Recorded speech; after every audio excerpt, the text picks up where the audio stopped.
तो hello friends, मैं मनीष एक बार फिर आप लोग के साथ मेरा ये सेकंड वीडियो है। और आज का हमारा टॉपिक होगा कि स्टार्टअप बिजनेस के लिए कि हम बिजनेस को कैसे स्टार्ट करें और उस बिजनेस को कैसे आगे रन करवाएं। तो मैं बेसिकली बोलना चाहता हूँ कि स्टार्टअप बिजनेस जो होता है सिंपली है कि आप उस जो आपका बिजनेस स्टार्ट करने वाले हो उसका प्रॉपर एक प्रोजेक्शन रेडी होना चाहिए। जो प्रोजेक्ट आपके माइंड में वो पिक्चर क्लियर होना चाहिए कि मुझे ये चीज़ करनी है। अब जो चीज़ करनी है उसके लिए सबसे पहले आप एक बिजनेस कंसल्टेंट पकड़ो जो ऑलरेडी आपके फ्रेंड सर्कल या कोई रिलेटिव जो रनिंग बिजनेस चला रहे हैं 4 to 5 ईयर्स से।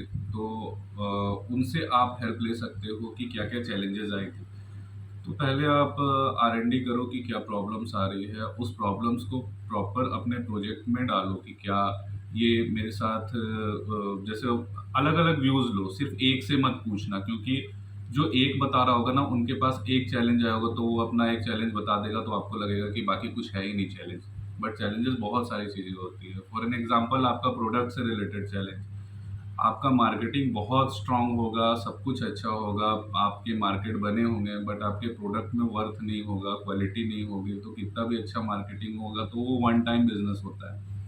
उसमें क्या होगा कि आपका वो वन टाइम बिजनेस में कस्टमर जो है एक बार तो आपसे जुड़ जाएगा, बट नेक्स्ट टाइम के लिए वो पूरा मार्केट खराब हो जाएगा, वो पूरा पॉइजन का काम कर जाएगा।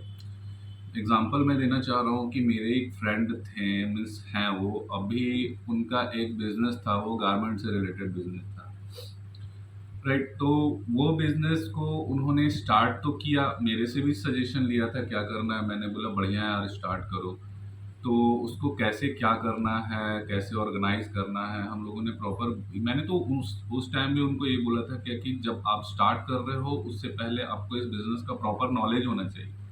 और नॉलेज के लिए आपको सबसे पहले ना इससे रिलेटेड किसी कंपनी में जाकर के इससे क्या इसकी मेन बेसिक प्रॉब्लम्स है उसको जानना चाहिए। उसके लिए आपको कंटिन्यू उस कंपनी में 5 6 7 महीने गुजारना चाहिए। तो वो उन्होंने उस बात को उतना लाइटली लिया, मीन्स उन्होंने उतना वैल्यू नहीं दिया। और फिर वो क्या करे कि गए कंपनीज वगैरह में, R&D किया कि क्या होता है, प्रोडक्ट्स क्या है, सारा कुछ एक लिस्ट बना लिया। बट उनको ये लगा क्या कि हाँ अब मैं कर लूंगा। तो फिर उन्होंने सेटअप डाला, प्रॉपर ऑर्गेनाइज किया, मिठाई विठाई खिलाई उन्होंने, अच्छा लगा खाने में। मैंने बोला हाँ आपने पूरा R&D कर लिया राइट? तो उन्होंने बताया क्या कि हाँ मैंने तो कर लिया है, अब तो मुझे ये पता है कि क्या क्या होता है। तो मैंने बोला बेस्ट है। मशीन वशीन की उनको नॉलेज हो गई थी, सारी कुछ सारा मतलब मशीन उन्होंने प्रॉपर लगाया, सेटअप करवाया, एवरीथिंग, मतलब हर चीज़ उनका परफेक्ट था, रेडी था। तो मैंने पूछा आप जो आपके स्टिचिंग मास्टर्स वगैरह हैं वो कौन है, कहाँ से लाया? तो उन्होंने बोला मेरे जो स्टिचिंग मास्टर्स हैं, मैंने किसी के रेफरेंस से उन्होंने उन मास्टर्स को बुलाया। तो मैंने बोला आपने क्या उन्हें टेस्ट एंड ट्रायल करवाया? तो उनका एक जवाब था ये लोग मिलते नहीं हैं, बहुत रेयर मिलते हैं। अब क्या है कि मुझे अर्जेंट स्टार्ट करना है, अब इसमें क्या है कि मैं टेस्ट एंड ट्रायल तो नहीं करवाया, धीरे धीरे सीख जाएंगे। तो उन्होंने सबसे बड़ी गलती ये की कि फर्स्ट स्टेज से ना वो लॉस में जाने के लिए वो रेडी थे। बट हमें लॉस में जाने के लिए रेडी नहीं होना है, लॉस हो जाना एक अलग चीज होता है, ठीक है? अब आप उस चीज के लिए प्रिपेयर्ड है, हो जाएगा, ये होगा वो होगा, वैसा नहीं होता है।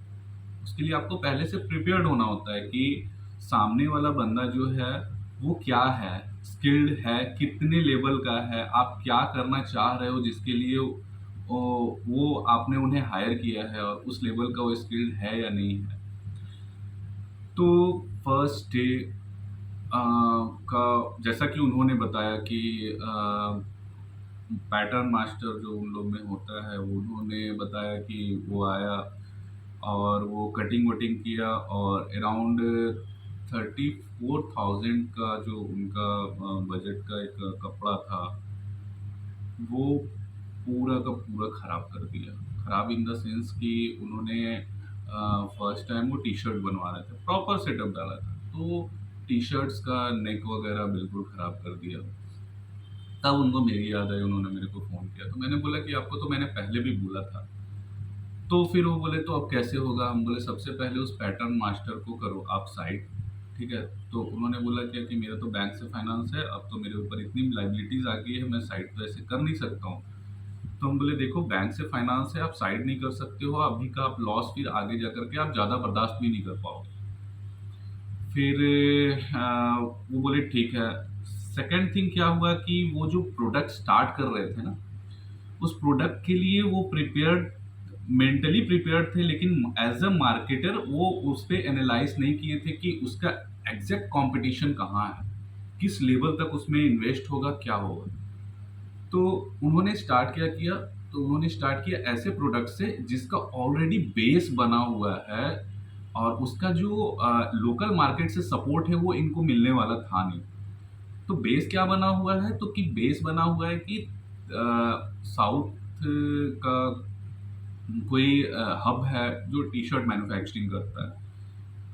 तो वहां पर से वो लोग काफी मैन्युफैक्चरिंग करते हैं, ह्यूज पैन इंडिया में त्रिपुर वो लोग प्रोवाइड करवाते हैं, त्रिपुर। हाँ, वहाँ पर टी शर्ट का काफ़ी अच्छा मैन्युफैक्चरिंग होता है। मैन्युफैक्चरिंग के साथ उनका पैकेजिंग बहुत अच्छा होता है। अब ये अकेला बंदा वो उनसे कॉम्पिटिट करने के लिए इतना एफर्ट लगा रहा है। तो प्रॉब्लम ये आती है कि जब कोई चीज़ आप स्टार्ट करते हो ना, तो उसके लिए आपको ना स्टेज बाय स्टेज करना था। तो उन्होंने डायरेक्ट डायरेक्ट क्या किया, उंगली को नहीं पकड़ा, सीधे गर्दन तक आ गए। दिक्कत क्या हुआ कि वो टी शर्ट का ना उनका पैकेजिंग सही हो पाया, ना ही टी शर्ट का सेटिंग हो पाया। तो अल्टीमेटली क्या हुआ, फिर वो ट्राउज़र बनाने लगे, ट्राउज़र बनाने के बाद फिर वो अपना अलग अलग यूनिट्स में जाने लगे। एंड ऑफ द डे वो बिजनेस प्रॉपर बंद हो गया। तो इससे अ, उनको बाद में ये सीख मिली कि हाँ, मुझे पहले एनालाइज करना था, एनालाइज करने के बाद फिर मुझे इम्प्लीमेंट करना था। तो कोई भी बिजनेस जो होता है ना, मेरा कहने का मतलब ये था कि कोई भी बिजनेस होता है वो 4 पिलर पे होता है। First is planning, second is organizing, फिर डायरेक्टिंग, फोर्थ इज कंट्रोलिंग। अगर ये चारों पिलर पे आप प्रॉपर काम करोगे ना किसी भी बिजनेस पे, तो आपका बिजनेस कभी डाउन नहीं होगा, कभी भी नहीं डाउन होगा। प्लानिंग में क्या है, आपका बिजनेस प्रॉपर प्लान होना चाहिए कि हमको हर एक चीज स्टेप बाय स्टेप होना है। अगर होना है तो होना है, ठीक है, उसमें कोई कॉम्प्रोमाइज नहीं होगा। और उसके हर एक स्टेप का आपका प्रॉपर एनालिसिस होना चाहिए कि पर बिजनेस के, पर प्लानिंग के अकॉर्डिंग मेरा ये आपको पर प्लानिंग के अकॉर्डिंग 10 बिजनेस से सजेशन ले, बिजनेसमैन से सजेशन लेना चाहिए पर प्लानिंग पे। तो क्या होगा ना, आगे जाकर के आपका जो बिजनेस का जो प्लानिंग है ना वो बहुत स्ट्रांग होगा। अगर बिजनेस का प्लानिंग बहुत स्ट्रांग हो गया, तो आपको उसको ऑर्गेनाइज करना इजी हो जाएगा। आप उसको ऑर्गेनाइज करना चालू कर दोगे, और ऑर्गेनाइज करने के बाद क्या होगा, ऑर्गेनाइजिंग तो चलो ठीक है, अच्छी बात है कि आप ऑर्गेनाइजिंग कोई बड़ी चीज नहीं होती है, उसमें सिर्फ एफर्ट जाता है। बट वो भी एक पार्ट है कि उसको किस लेवल तक आप उसको ऑर्गेनाइज करते हो। ऑर्गेनाइजिंग में सबसे बड़ा पार्ट होता है आपका कॉस्ट कटिंग। आप कोई भी बिजनेस स्टार्ट करते हो तो उसमें आपका क्या होता है कि जैसे फॉर एन एग्जांपल आपका बजट है 10 लाख रुपीज या 5 लाख रख लो। 5 लाख का कोई बिजनेस स्टार्ट करना चाह रहे हो। अब 5 लाख के बिजनेस में क्या है कि आपने स्टार्टिंग में ही आगे का फ्यूचर नहीं सोचा, और 5 लाख का 3 to 4 लाख रुपीज इन्वेस्ट कर दिया उसके बिजनेस के इक्विपमेंट्स वगैरह में। अब ये क्या होता है कि वो इन्वेस्टमेंट तो आपने कर दिया, इन्वेस्टमेंट करने के बाद वो जो पैसा है आपका, वो आपके पास एक अमाउंट बचा नहीं जिसको आप आगे यूज कर सकते थे। तो क्या होता है फिर बाद में आपके लिए वो इक्विपमेंट यूज हो ना हो। तो इसके लिए आपको ना स्टेप बाय स्टेप करना चाहिए। तो पहले फर्स्ट स्टेज पे ऑर्गेनाइजिंग में कम इक्विपमेंट्स लाओ, ट्राई करो। जैसे कि मैं एग्जांपल ले रहा था उन गारमेंट वाले का ही, तो आप या 5 लाख का, चलो 5 लाख के अकॉर्डिंग मैं बोलता हूँ। आप एक स्लीपर मैन्युफैक्चरर हो, चप्पल वगैरह बनाते हो।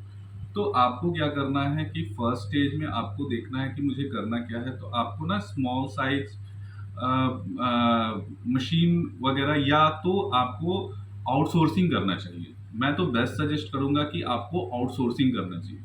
आप पहले आउटसोर्सिंग करो, प्रॉफिट का मत पकड़ो, आउटसोर्सिंग कर लोगे तो आपको ये ईज़ी हो जाएगा कि दूसरे का मशीन, दूसरे का एफर्ट, और आपका गया क्या? आपका गया सिर्फ़ एक इन्वेस्टमेंट। वो इन्वेस्टमेंट के बाद आप मार्केटिंग करोगे तो आपका वो जो बजट, जो मशीन और मैन पावर, स्पेस का जो सारा पैसा बच गया। अब क्या हुआ, एक इन्वेस्टमेंट क्या लगा, तो आपका वो पर पीस वाइज़ काउंट हो रहा है। अगर एक स्लीपर का रेट आपका ₹200 भी जा रहा है, तो आपका क्या गया? वो ₹200 तो गया पर स्लीपर। अगर आपने 5000 स्लीपर बनवाया, 5000 स्लीपर बनवाया, तो आपका कितना गया? 1 लाख रुपीज़ का है, तो 1 लाख रुपीज़ तो चलो ठीक है, 1 लाख रुपए आ गया। अब उसको आपको 5000 बनाने के लिए आपको क्या करना पड़ता? आपको सेटअप बैठाने के लिए 5 लाख रुपए खर्च करने होते। तो आपने कितना बचा लिया? 4 लाख रुपए अभी रेडी कर लिया। अब उस स्लीपर को आप मार्केट में ले जाओ। ले जाओ, उसमें क्या कमी आ रही है, क्या नहीं आ रही है, वो अपना नोट डाउन करते जाओ, क्या दिक्कतें आ रही हैं, चैलेंजेस आ रही है। तो वो क्या होगा कि वो आपका इनिशियल लेवल का ऑर्गेनाइजिंग होगा। अब वो जो इनिशियल लेवल आप जब उसको ऑर्गेनाइज कर लोगे प्रॉपर, तब फिर आप उसको अपने सेटअप पे ले आओ। धीरे-धीरे आपने आउटसोर्सिंग भी कर रहे हो, 2 मशीन बिठा लिया, फिर वहाँ से भी काम चल रहा है आपका। फिर धीरे-धीरे, धीरे-धीरे ऑर्गेनाइज करते-करते आप मैन पावर भी अपना बिठाना चालू कर दिए हो। उसके बाद फाइनली आपको लग गया कि हाँ, मेरा मार्केट बन चुका है, जम चुका है और अब मैं कर सकता हूँ, मेरे पास मैन पावर जो बैकअप है वो भी इनफ हो चुके हैं और मुझे पता है कि अब मैं और भी आदमी हायर कर सकता हूँ, मेरे पास सोर्सेज बन चुके हैं हायरिंग के, और मैं इसको प्रॉपर मैनेज कर सकता हूँ, मैं सीख गया हूँ। तब आप आओ उसको अपने सेटअप में और फिर उसको करो आप डायरेक्टिंग। अब उसको आप डायरेक्टिंग करो, पूरा सेटअप रेडी करो, डायरेक्टिंग करो, उसको कैसे क्या मैनेज करना है, कौन सी किस चीज़ को कहाँ अरेंज करना है, वो सारा कुछ आप उस पे करो। फिर बिज़नेस में आता है सबसे मेन बैकबोन होता है वो कंट्रोलिंग। कंट्रोलिंग पावर जब आप में नहीं होगा ना, तो आप बिज़नेस एक लेवल तक खींच लोगे, लेकिन उसको कंसिस्टेंटली आप परफ़ॉर्म नहीं कर पाओगे बिज़नेस में। तो आपको कंट्रोलिंग बहुत इंपॉर्टेंट पार्ट है। तो कंट्रोलिंग में क्या करना होता है कि आपके बिज़नेस को, जब बिज़नेस आपका प्रॉपर रेडी हो गया, रनिंग पोज़ीशन में आ गया, तब उसको कंट्रोल करना है। कंट्रोल इन द सेंस कि कोई क्लाइंट आपने ऑर्डर दे दिया। हाँ भैया, मेरे को ना 25,000 टी-शर्ट्स चाहिए।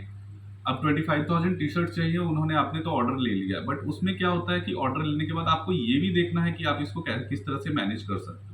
आपने यहाँ भी आ गया ऑर्डर, वहाँ भी ऑर्डर आ गया, वहाँ भी ऑर्डर आ गया, तो आपको तो लग रहा है अरे यार इतने सारे पैसे मैं ये मैनेज कर लूंगा, नहीं। आप अपना कैपेबिलिटी देखो, उसके अकॉर्डिंग सारा कुछ आप ऑर्डर लो और उसके अकॉर्डिंग फिर काम करो। अब हमेशा ना एक स्लैब बनाओ, लाइफ में एक गोल बनाओ, छोटे-छोटे गोल्स बनाओ, स्लैब, कि हाँ, आज मेरे पास मतलब मेरा कैपिटल टर्नओवर अगर 1 करोड़ का है और आपको इसको नेक्स्ट लेवल पे लेके जाना है, तो रैंडमली आप ये मत सोचो कि 6 महीने के बाद मैं इसको 20 करोड़ का कर दूँगा या 25,000 करोड़ का कर दूँगा, ऐसा नहीं। वो होता है, लेकिन वो लकीली किसी-किसी में होता है। हर कोई ओयो का ओनर नहीं होता है। आप समझ रहे हो, हर कोई ओयो का ओनर नहीं होता रितेश अग्रवाल। हर कोई आपका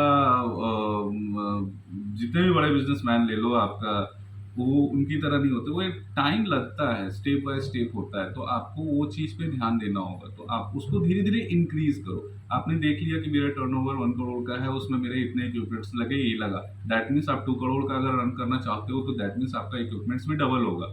ठीक है, तो आप उसको करने के लिए क्या करोगे, तो धीरे धीरे धीरे धीरे धीरे आपको इंक्रीज करना है। उसके लिए आप एक टाइम ड्यूरेशन फिक्स कर लो कि मुझे 1 साल में 10 मशीनें बढ़ानी है, 20 मशीनें बढ़ानी है, ऐसे करते करते करते मेरे को ये करना है। प्लस दोनों पैरेलल होना चाहिए, बिजनेस का जो इंटायर पार्ट मैनेजमेंट है वो, प्लस बिजनेस का एक इंटायर पार्ट के पास जो एक्सटीरियर वर्क है, जैसे आपका मार्केटिंग हो गया, सेल्स हो गया, ये भी पैरेलल चलना चाहिए। क्योंकि अगर ये दोनों पैरेलल नहीं चलेगा ना, तो डिफरेंट क्या आएगा कि एक तो उड़ जाएगा, दूसरा गिर जाएगा। जब ये दूसरा गिरा तो अपने आप ये भी नीचे आ जाएगा।